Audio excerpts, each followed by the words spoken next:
Que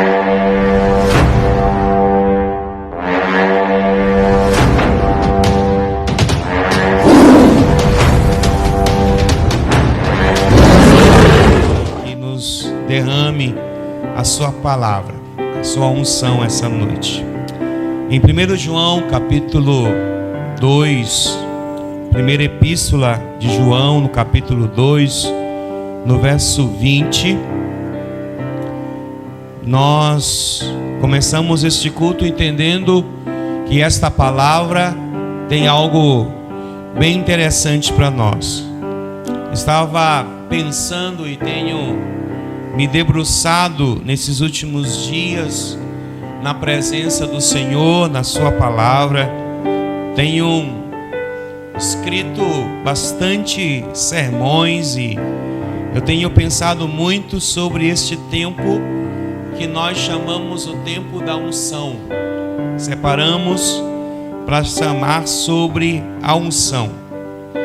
E uma das coisas que o Espírito tem me levado a pensar é que a igreja do Senhor, ela precisa estar debaixo de uma unção que a levará a ser revelada ao mundo. O mundo precisa conhecer Jesus. E sem dúvida nenhuma, uma das palavras mais enfatizadas na Bíblia é que Jesus é o Senhor, que Jesus voltará, que Jesus tomará conta das nossas vidas e o Evangelho precisa ser pregado. Tenho pensado em muitas maneiras de como pregar o Evangelho. Muitas pessoas dizem que pregar o Evangelho é apenas abrir a Bíblia e mencionar alguns textos. E eu posso dizer a você que isso faz parte da pregação do Evangelho. Mas o Evangelho, de fato, ele não é pregado apenas com a Bíblia aberta. Ele é pregado com a nossa vida. Quando nós pregamos o Evangelho com as nossas vidas, certamente teremos a experiência de mostrar a muitas pessoas o quanto o Evangelho ele é rico, ele é poderoso, ele é maravilhoso. Então, a palavra que João escreve é a seguinte: mas vocês têm uma unção que procede do Santo e todos vocês têm conhecimento. João está dizendo algo interessante. Da onde provém a unção? A unção procede do Santo, do Espírito Santo, de Jesus. A unção é derivada desses seres, da presença majestosa de Deus. E ele está dizendo que todos nós, todos vocês, têm conhecimento. Que conhecimento João está falando? O conhecimento da palavra, o conhecimento da ciência, o conhecimento das escrituras, o conhecimento da divindade. De conhecimento João está falando? E essa é uma pergunta que muitas das vezes eu me faço, porque quando nós entendemos que a unção que está em nós ativa, alinha e predomina em nós, esta unção nos leva a entender que o Senhor tem algo para nós. E dentro desse aspecto, nós podemos entender, e na leitura da palavra, que unção não significa uma porção que fica em nós mesmos. Não. A unção precisa ser multiplicada. Então eu queria afirmar a você que Deus tem derramado unção sobre nós, uma unção de multiplicação. Ela não pode apenas ficar em nós, ela tem que multiplicar. E a multiplicação desta unção, ela deriva da concepção que eu tenho sobre ela. Eu posso ter uma unção e eu posso até nominar alguns aspectos de unção na Bíblia Sagrada.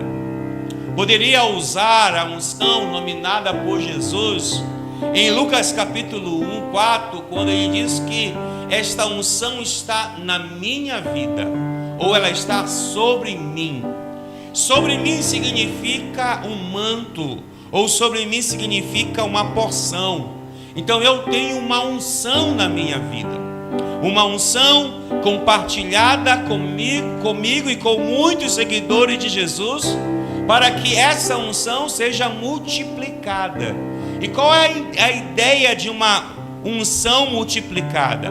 Uma unção multiplicada, ela gera em nós que a expectativa de manifestarmos o reino de Deus em todas as áreas que estivermos. Tenho me debruçado, e novamente falo sobre isso, porque a unção não pode ser vista apenas como manifestações espirituais. Porque em Jesus não houve só manifestações espirituais, em Jesus houve manifestações em várias áreas de sua vida. E eu creio que esse é o tempo de várias manifestações estarem sobre a igreja de Jesus, e dela se manifestar algo sobrenatural, para que nós possamos viver e vivenciar aquilo que o Senhor tem para nós. Por isso, em 1 Coríntios capítulo 3, no versículo 16 ao 17, o apóstolo Paulo vai orientar a igreja em Corinto. Ele vai intensificar uma frase que por ele é falada várias vezes à igreja em Corinto, para que ela possa receber e entender o significado dela ser o templo do Espírito Santo. Ele vai dizer: vocês não sabem que são santuários de Deus e que o Espírito de Deus habita em vocês?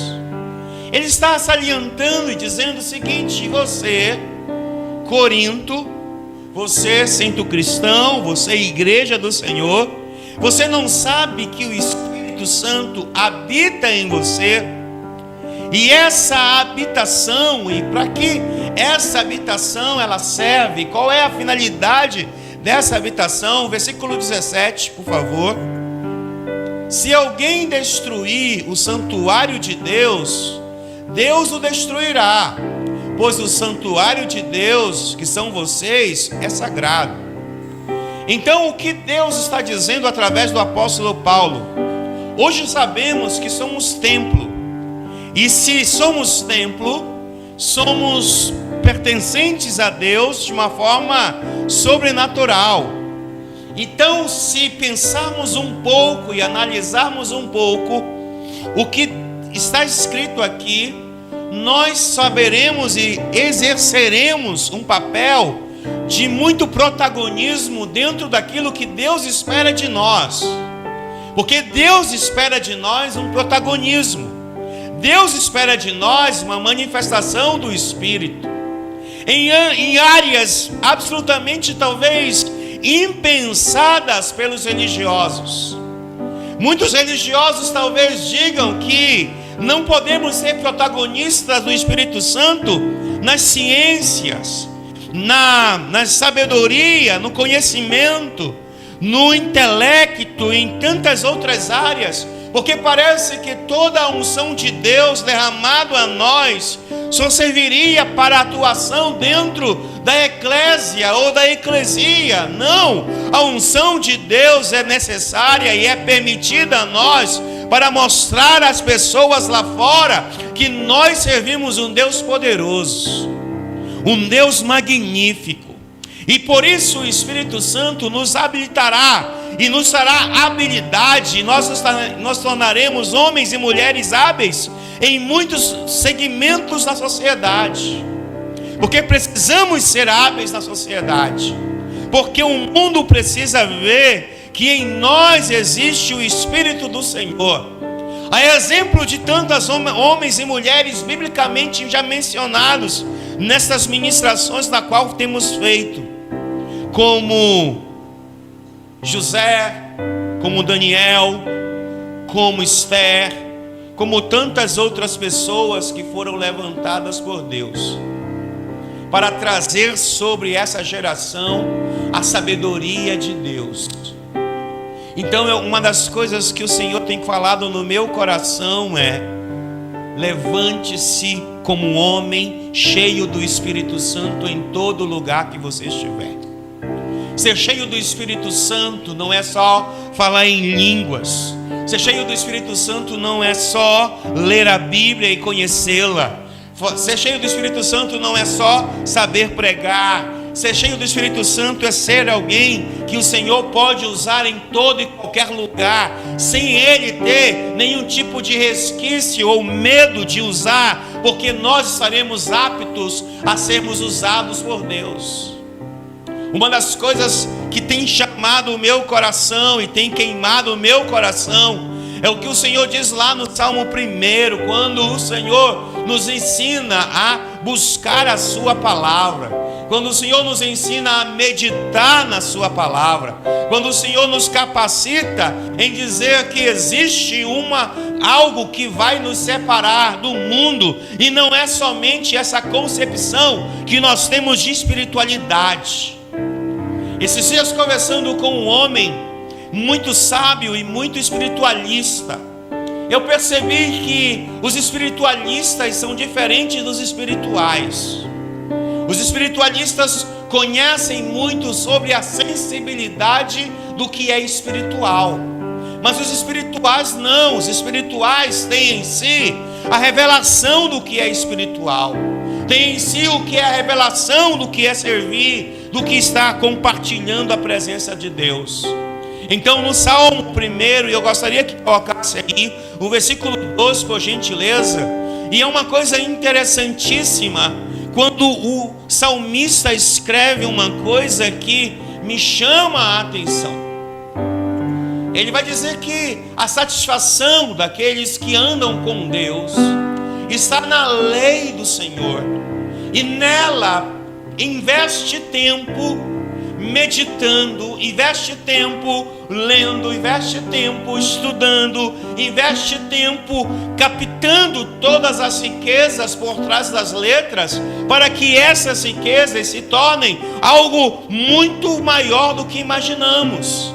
Ele está dizendo que quando essa pessoa investe o tempo nesta palavra, ele sai de lá e ele vai ser alguém que vai resplandecer a glória de Deus, a unção de Deus, a força de Deus. Por quê? Porque nele o investimento é contínuo. Ele continuamente está investindo a sua vida, estudando a palavra dia e noite, noite e dia, para ser um portador, um dispenseiro daquilo que é poderoso na sua vida. Quanto mais conhecemos, mais podemos falar. Quanto mais conhecemos, mais podemos decretar e liberar a unção que há na nossa vida. E para que nós temos unção? Para que nós queremos ter unção? A unção não serve nada mais, nada menos do que se revestir dela e liberá-la sobre uma geração que está diante de nós. O que você tem falado, o que você tem dito, o que você tem pregado, o que você tem somado na tua geração, qual é a soma daquilo que você faz da tua geração? Perguntas essas que têm norteado a minha mente nesses dias. Por que apenas ser um cristão de dentro da igreja e não ser um arauto numa sociedade? Por que não ser um arauto que fala e que produz e que escreve, que traz a essência e que projeta e que faz tantas coisas? Porque para nós isso talvez seja mais difícil do que para o mundo. Talvez porque o mundo talvez se preparou para ser diferenciado. E nós ainda não temos a capacidade de entender que a unção que está sobre nós vai nos fazer diferenciado na sociedade que estamos. Ao olhar para Jesus, e você descobre no mesmo capítulo 4 de Lucas, que ele volta para a sua cidade, e os primeiros relatos que está lá escrito é que alguns perguntam se ele realmente era o filho de Maria, o filho de José, porque agora ele tem uma oratória, agora ele tem uma sabedoria, agora ele tem um desempenho sobrenatural naquilo que ele pode falar, porque ele é agora um ungido de Deus.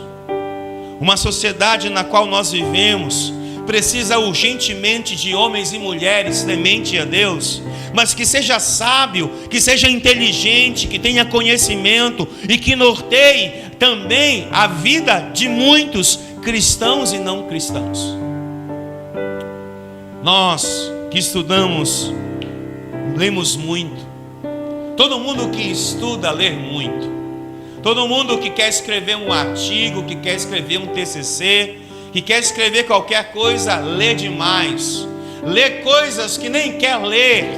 Lê coisas que não deseja ler. Mas é interessante que quanto mais nós lemos, mas nós vemos o quanto tem gente que às vezes não tem nem o norte na vida e escreve, e muitos seguem o que essas pessoas escrevem.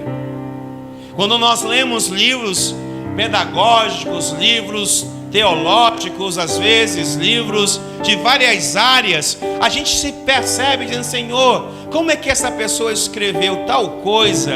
E às vezes isso não tem nada a ver com o que eu penso, com o que eu quero, mas influencia. Sabe por que influencia? Porque tem gente que sabe que nasceu para influenciar.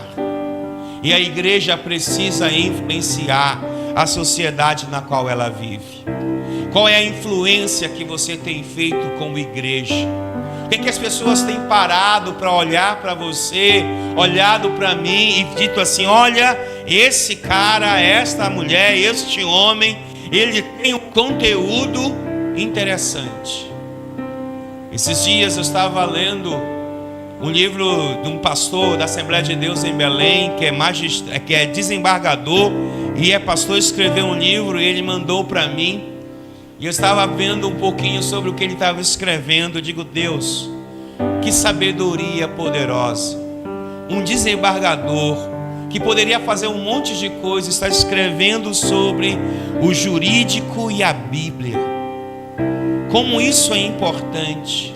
Como falta na sociedade cristã esse posicionamento de influenciar, de saber que eu sou bom em alguma coisa e no que eu sou bom eu posso compartilhar, em saber que aquilo que o Senhor colocou na minha vida pode ser dividido com dezenas e centenas de pessoas em qualquer momento, sem eu ter medo do que as pessoas vão pensar, porque a unção que está sobre mim foi liberada para libertar os cativos. Quando nós lemos Jesus declarando Isaías 61 e também falando em Lucas capítulo 4, diz assim: olha, existe uma unção sobre mim para libertar os cativos. Que cativos? Então eu poderia mencionar o que a Bíblia fala de cativo. Os cativos podem ser os espirituais. Os cativos podem ser aqueles que não têm conhecimento. Os cativos podem ser aqueles que estão aprisionados em bobagem, em besteira. Porque tem muita gente hoje falando muita abobrinha. E quem deveria estar fazendo a coisa correta, cala-se. Está se calando porque está preocupado com o que as pessoas vão pensar. Então, em nome de Jesus, eu profetizo que nós não vamos nos preocupar com o que as pessoas vão pensar, mas vamos nos preocupar com o que Deus vai pensar de nós. Não podemos ser apenas os politicamente corretos, nós temos que ser o biblicamente correto. Mas quando usamos a Bíblia, e não usamos a Bíblia para condenação somente, usamos a Bíblia para alertar, para libertar, para transformar, porque a palavra de Deus é transformadora, é libertadora. Então nós precisamos usar aquilo que Deus colocou em nossas vidas, a unção que Ele colocou e o conhecimento que nós temos sobre algumas áreas, e liberar essa palavra, porque é nela que nós vamos profetizar em nome de Jesus e vamos conquistar em nome de Jesus. Por quê? Porque somos chamados para isso. O texto lá o texto 3, por favor, versículo 3, por gentileza. Sabe, ele está dizendo que aquele que tem a soma do conhecimento, e eu vou chamar o conhecimento empírico, o conhecimento teórico, O conhecimento prático de algumas áreas, todos os conhecimentos que nós temos, somados ao conhecimento bíblico daquilo que Deus tem falado, pode ser uma chave de libertação a muitas pessoas. Mas a primeira libertação a ser alcançada é a nossa libertação. Porque muitos de nós precisamos tirar de dentro de nós um pensamento de mediocridade. Somos muito medíocres às vezes, porque acreditamos que Deus pode usar qualquer pessoa, mas não pode nos usar. Achamos que Deus pode usar qualquer pessoa que tem seus títulos e Deus não pode nos usar. Deus pode nos usar em todos os lugares, em todos os momentos, porque Deus nos chamou porque nós somos inteligentes.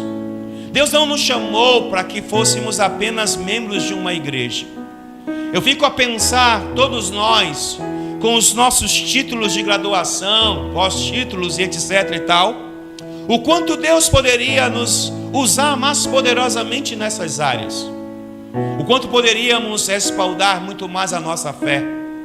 Muitas das vezes a nossa fé, ela não é respaldada porque continuamos pensando como medíocres. Ora, Deus usa pessoas nas suas áreas de influência. Aprendemos aqui alguns dias atrás com a profetisa Cristiane, quando ela falou sobre os 7 montes de influência. Na verdade, nós precisamos influenciar mais nas áreas que nós conhecemos, nas áreas que nós tomamos, nas áreas que nós conquistamos. Ninguém chegará a lugar nenhum olhando para baixo, mas sim olhando para cima, porque é de cima que vem o seu socorro. Quando nós estamos construindo ideias e desenvolvendo ideias e construindo pensamentos, o que Deus espera de nós? Espera que a unção se multiplique. A Bíblia está dizendo que aquele que tomou a palavra e meditou e investiu nela e somou a palavra com seu conhecimento natural, as suas habilidades natural da terra, aonde fez o que fez ou deixou de fazer, essa pessoa será como uma árvore plantada. A plantação, essa árvore é plantada aonde?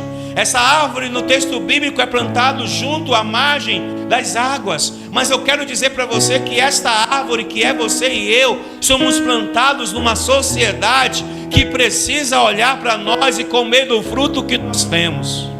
Porque se ela não comer do fruto que nós temos, seremos exatamente a árvore que Jesus profetizou e disse que ao estender a mão não havia fruto, ele iria cortá-la e lançá-la sobre o fogo.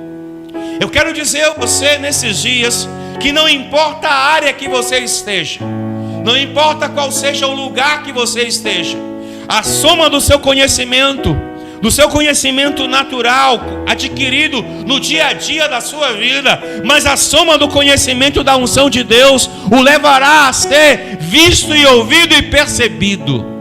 Porque perceber você é uma coisa que as pessoas precisam perceber. Elas precisam lembrar de você. Elas precisam conhecer você. Elas precisam saber quando elas estão precisando de algo, quem elas vão chamar. Porque essa árvore que é plantada junto à beira da água corrente ou neste mundo, ela vai dar o fruto. O fruto. E o que é o fruto? O fruto é a manifestação daquela árvore. Existe uma necessidade, e eu vejo isso urgentemente, no mundo onde há trevas, no mundo onde as ideologias, no mundo onde os pensamentos errados estão tomando conta. Precisamos de pessoas que sejam o oposto dessas coisas.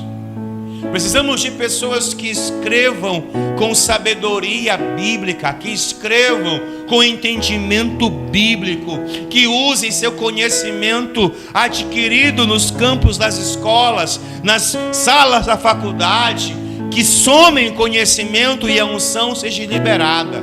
Porque a unção dentro de nós, ela precisa ser liberada para alcançar quem precisa ser alcançado. Sabe por quê? Porque hoje nós podemos ser milhões de brasileiros, Nós podemos ser uma igreja que cresce assustadoramente. Mas a minha pergunta está: aonde estão os pensadores? Aonde estão os escritores? Aonde estão os pedagogos? Aonde estão os psicólogos? Aonde estão os cientistas? Aonde estão? Porque parece que existe uma barreira entre eu ser o espiritual e eu ser um homem do campo do conhecimento. Não existe diferença. Você tem a palavra de Deus, nós temos a palavra de Deus. E a palavra de Deus nos ativa e nos alinha a este novo tempo em nome de Jesus. Porque se isso não for uma verdade, largue o evangelho. Porque o evangelho, ele precisa de gente habilidosa. Tem gente querendo, eu preciso ser um pastor para ser um arauto. Não. Você precisa ser um arauto para ser um pastor. Você precisa ser alguém que anuncia. Porque você não precisa de um título para anunciar. Eu estava teologando hoje com algumas pessoas. E no meu teologar com algumas pessoas, elas perguntam para mim: mas por que você consegue olhar desse prisma? Porque eu digo que a teologia para mim é a mãe de várias ciências. Às vezes as pessoas menosprezam a teologia, mas a teologia não é ruim. Ruim às vezes é como nós a interpretamos. Porque às vezes o que nós precisamos é de gente inteligente no nosso meio. E aonde estão os inteligentes? Abafados, escondidos, atrás das malhadas, atrás das manadas, atrás de tantas coisas. Mas em nome de Jesus, que a unção de Deus derramada sobre nós nos leve a ser essa árvore que dá o seu fruto na estação própria, e tudo quanto fizer vai prosperar. E prosperidade é crescimento, é desenvolvimento, é adquirir conhecimento. Então, em nome de Jesus, que sejamos uma geração que adquire conhecimento. E ao adquirir conhecimento, possamos desenvolver a habilidade de romper as estruturas. Quando Jesus vai dizer que sobre ele está o Espírito Santo, e ele está falando sobre um poder que o ativou em todo o processo. Você sabe, uma das palavras que definem Jesus é Rabi ou Rabone. Durante toda a estrutura de Jesus, você vai ver que ele foi uma pessoa que estudou, que conheceu. Um rabino judaico, ele não é só um rabino por causa dos títulos ou da escola rabínica na qual ele tornou-se membro. Ele é um rabino por todo o nível de conhecimento que o norteava. Uma das coisas interessantes que vão espantar muito os judeus é que o Rabone ou Rabi Jesus falava por parábolas. E isso não era uma atitude comum dos judeus. Você vai olhar a Bíblia e você vai ver que no Antigo Testamento tem 3 parábolas. No Novo Testamento é norteado com parábolas de Jesus. Aonde Jesus aprendeu a falar em parábolas? Existem muitas especulações, diversas especulações. Uma das mais famosas é que Jesus foi estudar com os monges no Tibete. Isso é uma das especulações. Não sabemos de fato se no período entre os 14 aos 29, 30 anos, o que de fato Jesus estava fazendo, aonde ele estava estudando. Eu só sei que quando ele resolve e começa a interferir na vida das pessoas através do seu conhecimento, em 3 anos ele modifica tudo o que estava pela frente. Em 3 anos ele fala com pessoas, constrói e desconstrói de pensamentos. Ele levanta pessoas descaracterizadas, ele dá a pessoas soluções, porque Jesus também era um bom solucionador de situações. Às vezes eu fico pensando nisso, eu fico olhando para isso, para Jesus como um solucionador de situações difíceis. Quando alguém estava com alguma dificuldade, que estava muito difícil, chame o solucionador. Quem era solucionador? Jesus. Ele solucionava tudo o que estava pela frente, sem medo de ser quem ele era, sem medo de fazer o que ele tinha que fazer, sem medo de dizer eu sou, eu sou, eu sou, eu sou, eu sou. Ele dizia isso porque ele tinha força suficiente para entender quem ele era. Ele sabia exatamente quem ele era. Ele não tinha crises de identidade. Ele não tinha dias em pensava em desistência. Não. Ele sabia. E por todas as situações que ele passou, ele as enfrentou com a unção do Espírito Santo sobre a sua vida. A unção na nossa vida tem tantas situações que ela serve, mas uma que eu tenho descoberto nesses últimos dias é que a unção é um combustível para continuarmos caminhando. A unção é um combustível para continuarmos exercendo o que fomos chamados para exercer. Jesus não criou uma igreja para chamar de gueto. Jesus não iniciou uma igreja para dizer, vocês são assim, assim, assim. Não. Jesus chamou a igreja para dizer, vocês são a luz do mundo. Vocês são a luz do mundo. E aqueles que vocês trouxerem a luz serão libertos. Lá no Salmo 119, 105, Deus vai dizer que a luz do mundo é a palavra. Então, quando você entende isso, a tua palavra que ilumina os meus passos, a luz que clareia o meu caminho. Então, se eu entendo isso, se eu fui chamado por Deus para isso, não terei medo de ser o que eu fui chamado para ser. E mais do que isso, somarei todos os meus recursos cognitivos com os recursos da unção do Espírito. Todos os meus recursos sensoriais, de mentoria, de pensamentos bíblicos, de libertação, de transformação, todos os pensamentos psicológicos, pedagógicos e assim por diante, somado com a presença do Senhor, eu iluminarei não só o meu caminho, mas o caminho de muitos nessa geração. Que o Senhor, que o Espírito de Deus nos leve a entender a necessidade de multiplicar a unção que temos. Não precisamos pedir unção, já temos. O que precisamos pedir agora é multiplicação da unção. E eu multiplico não para mim, eu multiplico para o outro. Porque quanto mais eu tiver, mais eu darei. Quanto mais eu der, mais eu terei.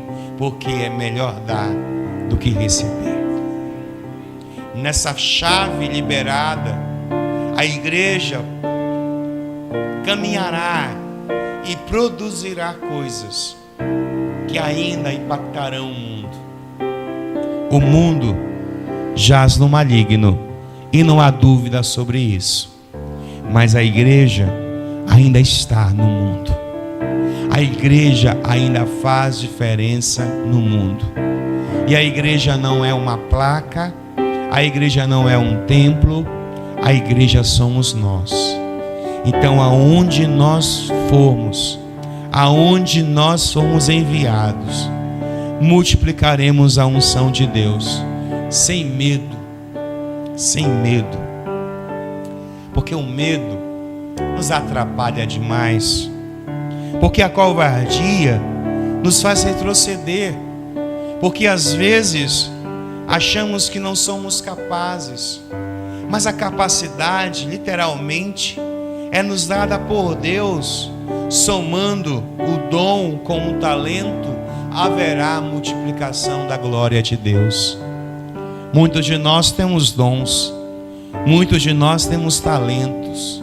Somando a unção de Deus, haverá multiplicação dele sobre nossas vidas e sobre a vida de muitos. Que essa seja a mensagem que corte seu coração nos dias atuais. Paremos, às vezes, de ficar reproduzindo o que ouvimos de muitos. Iniciemos um tempo onde as pessoas irão reproduzir aquilo que falamos. Porque há essa esperança na igreja de Jesus. Olhando para a história da igreja, percebemos o quanto muitas pessoas podem ser usadas e ousadas, mas usando o meu talento, com um dom e com a unção, o Senhor será glorificado. E o que a igreja vai fazer? Glorificar o nome de Jesus. Ela precisa glorificar o nome de Jesus. Mas quando nós somos medíocres, a última coisa que acontece é glorificar o nome de Jesus. Nós precisamos começar a desenvolver pensamentos que não nos aprisione mais. Precisamos arrancar as prisões mentais que foram nos colocadas durante anos. Precisamos recompor as nossas mentes e trilhar na palavra do Senhor. Exatamente isso é que o Senhor tem me falado durante algum tempo. Durante anos ouvimos sermões que só traziam a capacidade de nos ver como seres espirituais.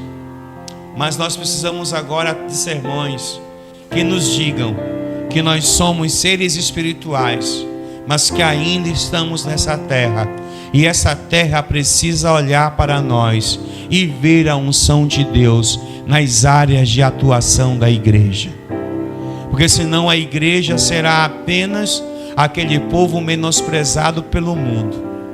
Porque todas as vezes que você está em algum lugar, que alguém olha para você e que você se posiciona como um cristão, as pessoas olham para nós e às vezes menosprezam, porque achando que nós não temos conhecimento, que nós não temos isso ou aquilo outro. E é uma mentira. Nós temos. O problema é que nós nos curvamos às vozes do mundo. E o mundo precisa ouvir uma voz, a voz do Senhor Jesus. Esses dias estava conversando, esqueci o nome daquela doutora que frequentou aqui a igreja. Ela se formou, tirou um doutorado na UFPA e de biologia. Ela estava dizendo para mim: pastor, quando eu coloquei lá na declaração do meu doutorado que Jesus era o Senhor e agradecia a Jesus, muitas pessoas perguntavam para mim: por que você faz isso? Ela dizia: porque eu só cheguei aqui por causa de Jesus. Sabe, às vezes você pode desenvolver o teu trabalho de conclusão lá do teu doutorado e dizer que até aqui foi o Senhor que te ajudou. E não é apenas uma palavra num documento final. É uma palavra na tua vida, naquilo que você faz, naquilo que você diz, naquilo que você tenta fazer diariamente como profissional. Não tenha medo do Evangelho. Não tenha vergonha do Evangelho. O Evangelho é o poder de Deus que vai ser utilizado em todas as áreas de atuação da Igreja de Jesus. Seja você um graduado, seja você um mestrando, seja você um doutorando, seja você um pós-doutorando, seja você o que quiser ser, mas demonstre Jesus na sua vida, sem medo do que as pessoas vão pensar, porque é Jesus que vai te levantar. E eu tenho orado nessa igreja, para que Deus levante vários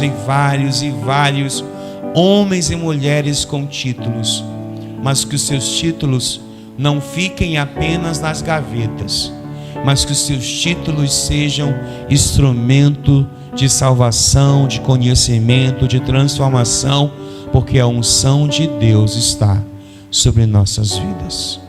Amém, queridos? Que você entenda isso essa noite, e que a unção de Deus na sua vida o leve a entender que você nasceu para experimentar a boa, perfeita e agradável vontade de Deus. Amém? Vamos ficar de pé.